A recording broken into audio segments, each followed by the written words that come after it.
Alors, laissez-moi vous poser la question à laquelle personne dans ce stade contre le Bayern n'a pu répondre clairement. Le problème, est-ce Mbappé ou est-ce tout ce qui a été construit autour de lui? Parce que lorsque vous examinez réellement les données, et nous allons tout passer en revue aujourd'hui, la réponse est bien plus inconfortable que ce que chaque camp de ce débat veut admettre.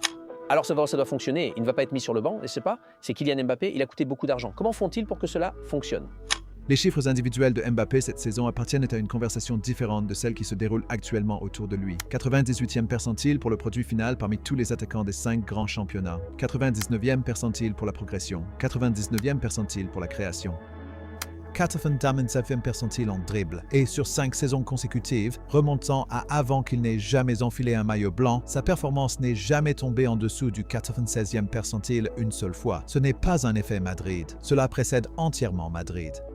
Quels que soient les problèmes de ce club, ils ne sont pas arrivés avec lui. 39 buts cette saison, 14 en Ligue des Champions seulement. À 3 du record de Cristiano Ronaldo pour une seule saison dans la compétition. Un but toutes les 76 minutes.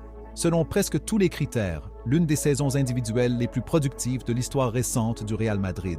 Et pourtant, Barcelone a 7 points d'avance en tête de la Liga. Le pressing que Xabi Alonso a essayé de construire au début de la saison s'est effondré en novembre et n'est jamais revenu. Et le Bayern Munich est venu au Bernabéu, un stade qui n'avait pas vu une victoire du Bayern depuis 2001 et est reparti avec une victoire 2-1.